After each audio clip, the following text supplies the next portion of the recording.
Kalau dalam kalkulator memang tidak terlihat yang mengendalikan karena pabrik yang menciptakan, ya, yang mendesain dan menciptakan kalkulator itu sudah lepas tangan. Tetapi kalau terkait dengan takdir, Allah itu tidak berlepas tangan. Karena itu Allah membuka pintu untuk mendapatkan lebih dari apa yang bisa kita lakukan.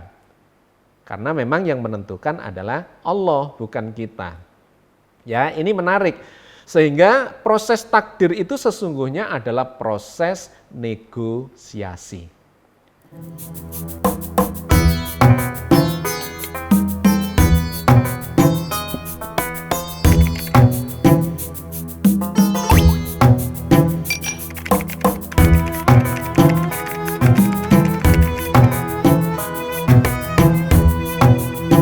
Assalamualaikum warahmatullahi wabarakatuh. Alhamdulillah, wassalatu wassalamu ala rasulillah, la haula wa la quwata illa billah. Sahabat cangkir tasawuf, alhamdulillah kita akan melanjutkan kajian kita tentang takdir, di mana kita sudah melakukan kajian ini beberapa episode, dan diharapkan pada episode kali ini kita akan melengkapkan secara sempurna pemahaman kita tentang takdir itu. Bagaimana takdir itu dikonsepkan oleh Allah di dalam Al-Quran, bagaimana takdir itu berjalan, dan bagaimana takdir itu kemudian bisa diubah dari satu takdir menjadi takdir yang lainnya. Kita sudah membahas itu dalam beberapa episode, ya, melibatkan qadar, qadha, sunatullah, kun fayakun, dan kemudian lauh mahfudz. Yang kalau itu kita gambarkan, dianalogikan, maka kita telah melakukan itu menganalogikannya dengan kalkulator, ya, untuk mempermudah. Meskipun nanti kita lihat bahwa ini tidak sepenuhnya bisa mewakili proses takdir itu, tetapi setidak-tidaknya untuk memudahkan konsep takdir yang terasa sangat kompleks, ya, dan menimbulkan kontroversi selama ratusan tahun bahkan ribuan tahun. Bukan cuma di kalangan awam, tetapi di kalangan pemikir. Itu menunjukkan bahwa konsep takdir itu memang kompleks. Karena itu harus dikaji secara komprehensif, ya, secara komprehensif itu dari semua sisi, dengan melibatkan banyak ayat-ayat, dalil-dalil dari dalam Al-Quran, kemudian dipahami secara holistik, secara saintifik, logis, rasional, ya, dengan semua sisinya, maka kita akan mendapatkan satu gambaran yang utuh tentang takdir itu. Nah, sahabat sekalian, kita telah melakukan analogi dengan kalkulator itu, ya. Sekali lagi sebagai penutup dari seluruh rangkaian episode tentang takdir ini, kita akan melengkapi pembahasan kita dengan kembali mengambil kalkulator ini sebagai analoginya. Di dalam kalkulator itu atau dengan kalkulator itu kita bisa menganalogikannya, ya, bahwa qadar Allah, qadar itu adalah desain.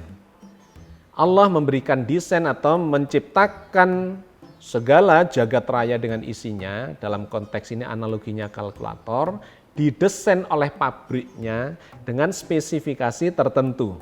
Ya, itu adalah qadar. Qadar adalah takdir awal terkait dengan penciptaan. Yang kedua, kemudian di kalkulator itu diberikan satu program, satu software, ya, algoritma. Maka itu adalah sunatullah. Nah, kalkulator itu sendiri, gadgetnya itu, ya, alatnya sendiri, itu ibaratnya adalah lauh mahfudz.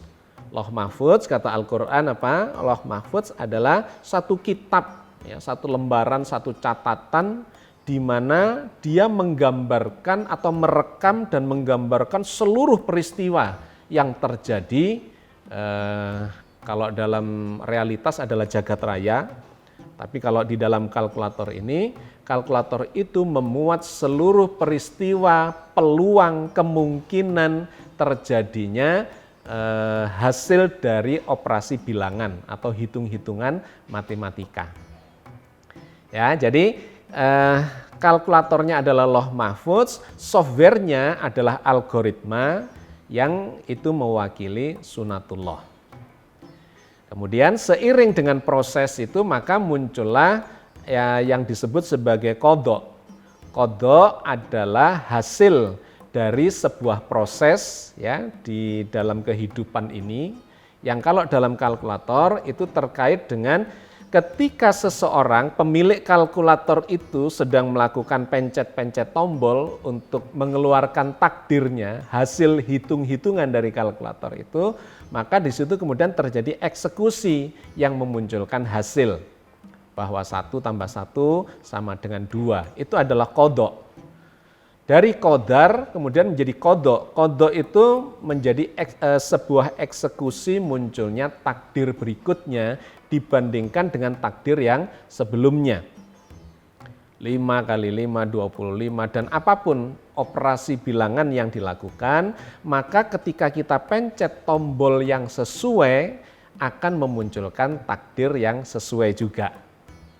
Ya, semua itu berjalan mengikuti algoritma keluar dari Lauh Mahfudz itu dan kemudian diqadhakan atau dieksekusi melalui usaha yang dilakukannya itu. Nah, yang belum kita bahas ya terkait dengan analogi kalkulator itu adalah pelakunya.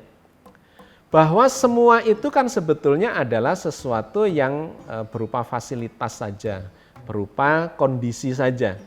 Yang mati, yang itu harus dipicu oleh sebuah proses usaha di mana itu melibatkan pelaku yang punya kehendak. Nah, di episode kali ini kita akan melakukan kajiannya ya terkait dengan si pelaku ini. Siapa pelakunya dan yang punya kehendak itu? Nah, di sini ada 2 ternyata. Pelaku yang pertama adalah manusia yang melakukan kehendak untuk melakukan hitung-hitungannya di situ. Dan pelaku yang kedua ternyata Allah yang mengendalikan seluruh perangkat itu. Kalau dalam kalkulator memang tidak terlihat yang mengendalikan karena pabrik yang menciptakan, ya, yang mendesain dan menciptakan kalkulator itu sudah lepas tangan. Tetapi kalau terkait dengan takdir, Allah itu tidak berlepas tangan. Menciptakan dan kemudian mengendalikan ya sehingga disebut sebagai Rabbul Alamin. Tuhan itu terus mengendalikan dan memproses kemudian memutuskan. Qadha dalam arti yang sesungguhnya ya di jagat raya ini itu adalah keputusan Allah bukan keputusan kita. Cuman menariknya qadha itu oleh Allah dikaitkan dengan usaha dari manusia. Nah, disinilah perbedaan antara proses takdir dengan analogi kalkulator. Bahwa kalkulator itu semua programnya sudah dimasukkan ke dalam kalkulator itu, ya sunatullahnya, algoritmanya, sehingga cukup manusia yang melakukan pencet-pencet tombol untuk mengeluarkan takdirnya atau hasil operasi bilangannya. Tetapi dalam realitas takdir, dalam kehidupan kita di jagat raya ini, Allah tidak berlepas tangan. Allah terus terlibat di dalam proses keputusan takdir itu.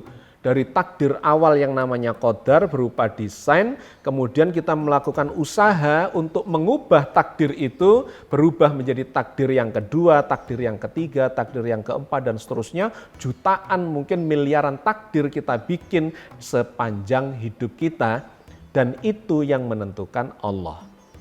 Karena itu Allah berfirman di dalam surat Ar-Rahman ayat 29, bahwa seluruh makhluknya itu membutuhkan Dia, meminta, berdoa, dan tergantung kepadanya, dan setiap saat Allah itu dalam kesibukan. Ya, itu diceritakan atau difirmankan Allah di dalam surat Ar-Rahman ayat 29. A'udzubillahi minasyaitonirrajim. Bismillahirrahmanirrahim. Yas'aluhu man fis samawati wal ardi kulla yaumin huwa fisya'an. Meminta kepadanya, kepada Allah, segala makhluk yang ada di langit dan di bumi, setiap saat Allah selalu dalam kesibukan. Ayat ini menggambarkan bahwa segala makhluknya itu bergantung kepadanya.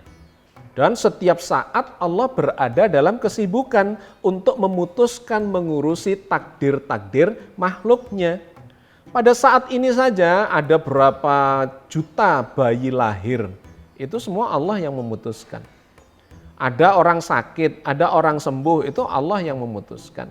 Ada yang meninggal, Allah yang memutuskan. Binatang-binatang, tumbuh-tumbuhan misalnya ya, tumbuhan itu mulai tumbuh dari biji menjadi pohon, berbunga, berbuah, jumlahnya miliaran. Allah yang menentukan. Demikian juga binatang. Demikian juga atmosfer, demikian juga angin, halilintar, dan sebagainya, bukan cuma di bumi, tapi juga di langit, bahkan digambarkan dalam bentuk jamak, yaitu fis samawati wal ardi.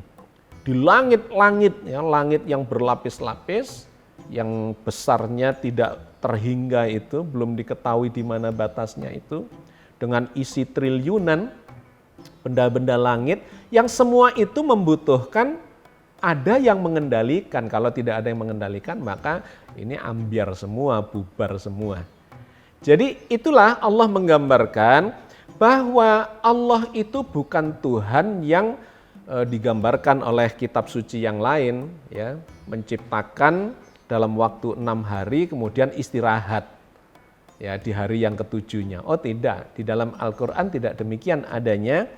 Digambarkan Allah itu Rabbus samawati wal ard, Tuhan yang mengendalikan, mengontrol, mendidik, memproses dari satu keadaan ke keadaan yang lain, ya, setiap saat, kulla yaumin huwa fisya'an.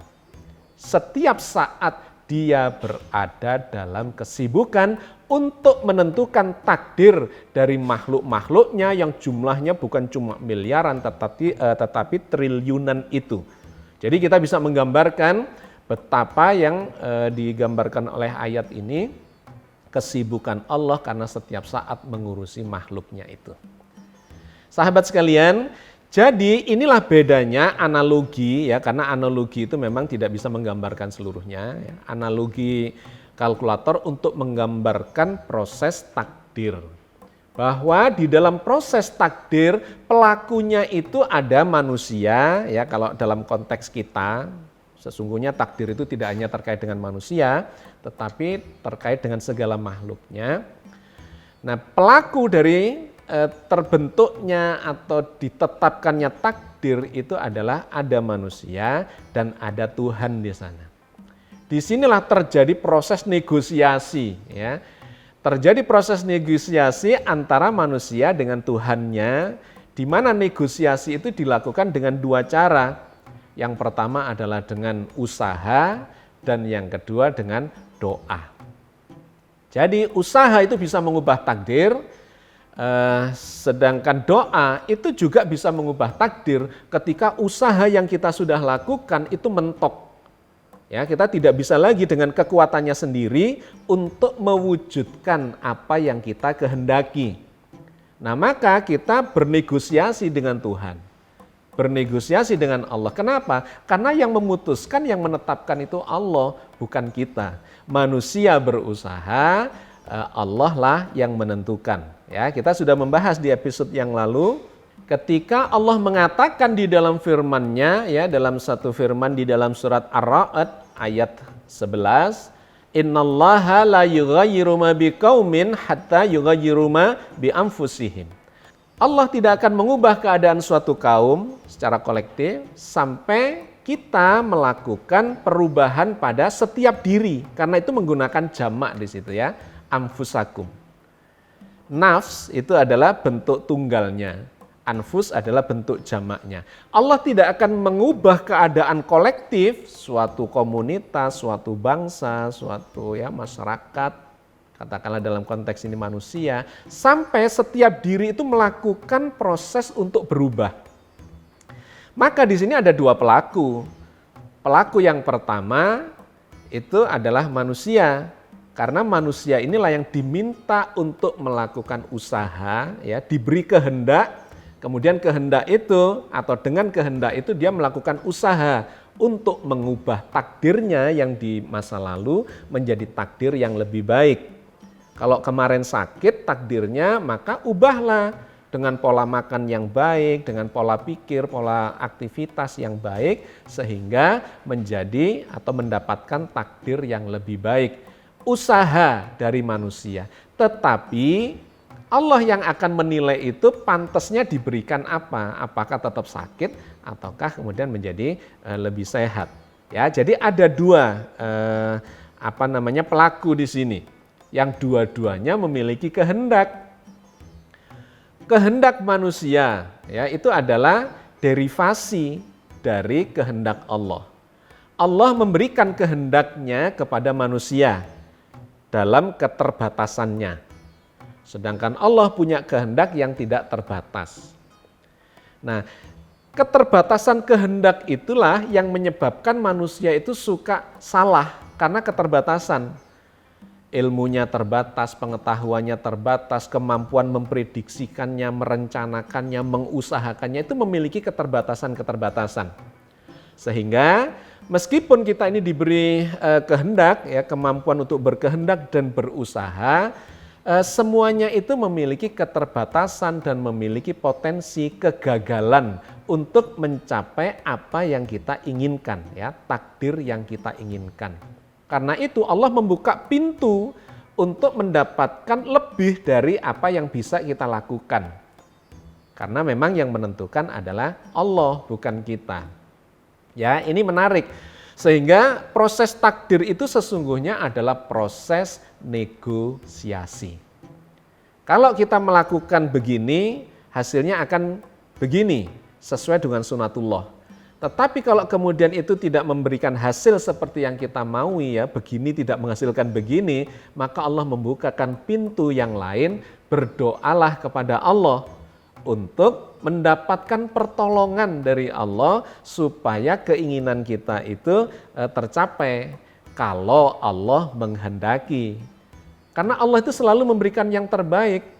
Kalau kita menginginkan sesuatu, kemudian berusaha mati-matian, bahkan sudah sesuai dengan sunatullahnya, tetap tidak berhasil, maka di situ sesungguhnya Allah sedang menyayangi kita. Siapa tahu ternyata kalau itu diberikan juga kepada dia, maka dia justru celaka. Misalnya nih gampangannya ya, kita mau berangkat ke luar kota, dari Surabaya katakanlah mau ke Jakarta. Kita punya agenda yang harus dihadiri siang ini atau sore nanti. Kemudian kita tergesa-gesa ya, kita naik pesawat, sudah dapat tiketnya, kita menuju ke bandara. Ternyata semua usaha kita itu gagal dikarenakan banyak hal bisa terjadi. Tiba-tiba ban mobil kita bocor sehingga terlambat dan kemudian ketinggalan pesawat. Atau ketika sampai di bandara, ternyata pesawatnya mengalami masalah sehingga tidak bisa terbang, tidak layak terbang. Maka yang terjadi, kita terlambat untuk sampai di tempat tujuan di Jakarta dan tidak bisa menghadiri agenda atau acara yang sudah kita agendakan itu. Nah, kemudian kita kecewa. Padahal ternyata itu sesungguhnya Allah sedang menyelamatkan kita. Mungkin akan ada masalah kalau kita tetap ngotot untuk mendapatkan apa yang kita inginkan itu. Bisa saja terjadi, dan ini banyak kisah-kisah seperti ini, ada orang ketinggalan pesawat, pesawatnya berangkat, ternyata pesawatnya kecelakaan di udara misalnya. Ya, jadi keterbatasan kita menyebabkan kita ini memiliki keterbatasan juga untuk mencapai apa yang kita kehendaki, bahkan yang sudah kita usahakan, kita sudah rencanakan dengan matang dan sebagainya dan sebagainya. Bahwa takdir itu yang menentukan adalah dua pelaku. Pelaku yang pertama adalah manusianya dan pelaku yang keduanya yang menetapkan dan ini lebih menguasai, memiliki kekuasaan secara mutlak adalah Allah Sang Maha Berkuasa atas segala makhluknya. Oke, selanjutnya saya ingin mengajak sahabat sekalian melihat satu rentetan ayat di dalam surat Al-Isra ayat 18 sampai ayat 20 yang menggambarkan dengan sangat baik ya hubungan antara kehendak manusia dengan usahanya dan kemudian dengan kepemurahan Allah di dalam menentukan atau menetapkan takdir buat hambanya itu. Allah berfirman di dalam surat Al-Isra ayat 18 ya. Nanti kita bahas secara bersambung sampai dengan 20. Man kana yuridul ajilah ajjalna lahu fiha ma nasya'u liman nurid. Tsumma ja'alna lahu jahannam yaslaha madmuman madhura. Barang siapa menghendaki kehidupan sekarang atau duniawi, maka kami segerakan baginya di dunia itu apa yang kami kehendaki bagi orang-orang yang kami kehendaki. Kemudian kami jadikan baginya neraka jahanam. Ia akan memasukinya dalam keadaan tercela dan terusir. Ayat ini sangat menarik karena dimulai dengan mangkana yuridul ajilah. Barang siapa berkehendak yuridu al-ajilah terhadap duniawi ya kehidupan sekarang, maka Allah akan menyegerakan bagi dia, artinya mengabulkan. Pingin dunia dikasih dunia. Bagi siapa? Bagi orang-orang yang dikehendaki jika Allah menghendaki. Jadi luar biasa ini, ada dua kehendak yang berjalan di situ. Tetapi dimulainya adalah dari barang siapa menghendaki. Gitu ya. Barang siapa menghendaki dunia, maka Allah akan menyegerakan, mengabulkan baginya dunia itu, ya apa yang dia kehendaki dari dunia itu bagi orang-orang yang dikehendaki Allah kalau Allah menghendakinya. Jadi memang kompleksnya takdir itu ada di sini. Tidak selalu apa yang kita lakukan itu pasti tercapai. Tidak seperti di dalam kalkulator di mana kalau 1 tambah 1 pasti 2. Kalau ini Allah bisa mempertimbangkan, oh jangan dikasih 2 gitu ya. Artinya apa yang kita inginkan itu bisa berbeda hasilnya dikarenakan kepemurahan Allah. Ya, jadi di ayat 18 ini Allah menggambarkan bahwa kita berkehendak lebih dahulu, kemudian Allah akan mengabulkan kehendak dan keinginan itu kalau Allah menghendaki. Tetapi yang kemudian menarik di ayat itu dikatakan, orang-orang yang mengejar dunia itu nanti dapatnya adalah penderitaan, jahanam. Ya, karena ternyata ada kehidupan yang setelah duniawi itu. Kalau kita terjebak pada dunia itu biasanya kemudian kita akan mendapatkan segala macam masalah. Karena dunia itu ketika mengikat kita ya, terikat pada dunia, seluruh orientasi hidup kita hanya kepada dunia, maka sebetulnya kita sedang mengikatkan diri pada penderitaan. Orang-orang yang terjebak kesenangannya, kebahagiaannya pada dunia, ketika dunianya itu hilang, maka dia menderita. Mencintai hartanya, kemudian hartanya rusak atau hilang atau bangkrut. Betapa banyaknya kita melihat orang yang menjadi gila ketika hartanya itu lenyap, misalnya banknya bangkrut. Ya, ini pernah diberitakan di dalam media-media massa. Atau orang yang berkuasa lagi pilkada atau pemilu, ya, kemudian tidak terpilih. Wah, begitu menggebu-gebunya dia mencintai dunia itu, begitu tidak tercapai maka dia juga mengalami depresi bahkan sampai gila. Atau dikhianati oleh orang-orang yang dicintai, ya, istrinya, suaminya, anaknya, sahabatnya dan sebagainya. Ketika seseorang itu mengorientasikan hidupnya pada dunia, Allah mengingatkan, hati-hati. Kalian akan bisa masuk dalam penderitaan yang digambarkan sebagai jahanam itu. Karena itu Allah seringkali menyelamatkan kita, bukan berarti kalau usaha dan doa yang kita lakukan tidak tercapai itu kemudian Allah tidak sayang pada kita. Jangan berprasangka buruk dulu. Berprasangka baiklah bahwa sesuatu itu yang tidak tercapai itu sesungguhnya Allah dengan kepemurahannya sedang menyiapkan yang lebih baik dari itu. Ya, itu di surat Al-Isra ayat 18. Kita lanjutkan ke ayat 19-nya. Wa man aradal akhirah wa sa'alaha sa'yaha wa huwa mu'min faulaika kana sa'yuhum masykura. Dan barang siapa yang menghendaki kehidupan akhirat dan berusaha ke arah itu dengan sungguh-sungguh, sedang ia adalah orang mukmin, maka mereka itu adalah orang-orang yang usahanya dibalasi dengan baik. Nah, ayat ini memberikan arah yang berbeda. Barang siapa menghendaki aradal akhirah, menghendaki kehidupan akhirat, karena sudah tahu bahwa dunia itu hanya sementara dan kalau itu dipegang erat-erat itu justru akan membuat kita menderita ketika itu hilang dari kita. Barang siapa mengejar akhirat atau berusaha untuk mendapatkan akhirat dan dia berusaha dengan sungguh-sungguh, maka Allah akan memberikan balasan yang lebih baik dibandingkan dengan kehidupan dunia. Ya, jadi di ayat ini Allah memberikan gambaran perbandingan bahwa akhirat itu atau berorientasi berharap pada kebahagiaan akhirat itu jauh lebih baik dibandingkan duniawi. Tetapi ini sekaligus atau tidak terlepas dari apa yang dibahas di ayat sebelumnya bahwa semua itu atas kehendak dua-duanya. Jadi manusia berkehendak mau dunia atau mau akhirat nih. Gitu. Kalau mau akhirat maka Allah menggambarkan akhirat itu lebih baik. Dan orang-orang yang menghendaki akhirat maka Allah juga akan berkehendak untuk memberikan balasan yang lebih baik. Karena kalau dia berharap akhirat, maka sesungguhnya tidak usah dijelaskan lagi seperti ketika menjelaskan pada ayat yang pertama tadi, di ayat yang 18, ketika kita berkehendak untuk mengejar kehidupan akhirat yang lebih baik, yang membahagiakan, harapan-harapan yang ukhrawi, maka Allah akan memberikan balasan yang lebih baik kepada kita. Kehendak kita akan memicu memunculkan kehendak Allah berdasarkan sifat Maha Pemurahnya. Dan ini kemudian menjadi jelas atau lebih jelas ketika kita membaca di rentetan terakhir dari ayat itu, yaitu di ayat yang ke-20.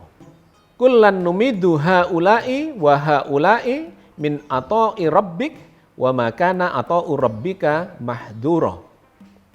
Kepada masing-masing golongan, baik golongan ini maupun golongan itu, kami berikan bantuan dari kemurahan Tuhanmu dan kemurahan Tuhanmu tidak dapat dihalangi. Ayat ke-20 ini sangat menarik karena Allah kemudian menggambarkan bahwa siapapun golongan yang ini maupun yang itu ketika dia berkehendak, satunya adalah golongan yang menginginkan duniawi. Golongan yang kedua adalah yang menginginkan surga. Maka Allah memberikan bantuan berdasarkan sifat Maha Pemurahnya untuk tercapainya keinginan kehendak dari golongan-golongan itu atau dari masing-masing golongan itu. Jadi Anda menginginkan duniawi, diberi duniawi, menginginkan kehidupan ukhrawi, diberi jalan untuk mendapatkan kehidupan ukhrawi. Karena apa? Karena Allah itu Maha Pemurah. Tetapi Allah itu juga karena kepemurahannya seringkali kemudian mempertimbangkan orang-orang yang niatannya baik itu akan disayangi oleh Allah. Niatannya baik, ingin mengejar dunia, kemudian Allah melihat itu tidak baik baginya, maka Allah akan memberikan yang terbaik. Mungkin menggagalkan keinginan yang tidak baik itu, menggantinya dengan yang baik. Kenapa? Karena sifat Allah yang Maha Pemurah. Selain itu, untuk kehidupan duniawi itu tidak harus seseorang itu misalnya menjadi orang yang beragama, yang taat dan seterusnya. Allah juga memberikan pengabulan kepada usaha-usaha dari orang-orang yang bahkan tidak baik sekalipun. Karena memang pantasnya dia mendapat itu misalnya gitu ya. Maka seseorang yang mengejar duniawi meskipun dia tidak muslim misalnya untuk menjadi kaya, katakanlah begitu contoh gampangnya. Untuk menjadi kaya seseorang tidak harus beragama. Kalau dia melakukan usaha-usaha yang memenuhi syarat sunatullah untuk tercapainya itu, Allah akan memberikan itu. Tetapi kalau niatannya baik, kemudian Allah melihat itu tidak baik bagi dia, Allah bisa menggagalkan itu dan mengganti dengan yang lain. ya, untuk menjadi sehat, untuk menjadi berkuasa, untuk menjadi apa saja kehidupan dunia, maka tidak harus dia ini menjadi orang yang beragama, yang taat dan seterusnya. Cukup terpenuhi syarat tercapainya usaha itu melalui sunatullah, ya, hukum alam yang berjalan, yang itu sudah dikodarkan juga oleh Allah, ya, sunatullah itu, maka Allah akan memberikan semua itu apa yang diinginkannya ketika Allah menghendaki untuk memberikan itu kepada orang yang dikehendaki. Ya, jadi begitu mekanisme takdirnya. Tetapi bagi orang-orang yang kemudian tidak hanya mengejar dunia, melainkan dunia digunakan untuk mendapatkan kebahagiaan yang lebih tinggi di kehidupan akhirat, Allah menjanjikan balasan yang jauh lebih baik dibandingkan dengan apa yang diberikan Allah kepada orang-orang yang hanya mengejar duniawi.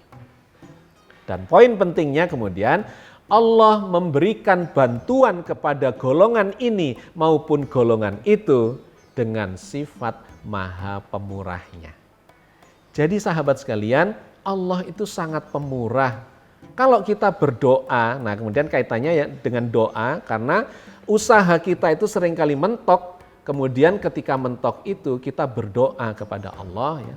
Ud'uni astajib lakum. Berdoalah kepadaku, minta tolonglah kepadaku, insya Allah, ya, kalau Allah berkehendak maka Allah akan mengabulkannya sesuai dengan sifat Maha Pemurahnya, dengan sifat Maha Mengetahui ini baik apa enggak, sesuai dengan sifat Maha Bijaksananya, dengan keadilannya, dan semua sifat-sifat yang ada di dalam Asmaul Husna itu. Dengan itu semua, maka ketika Allah berkehendak, Allah akan menurunkan atau mengkodokkan takdir terbaiknya buat kita semua.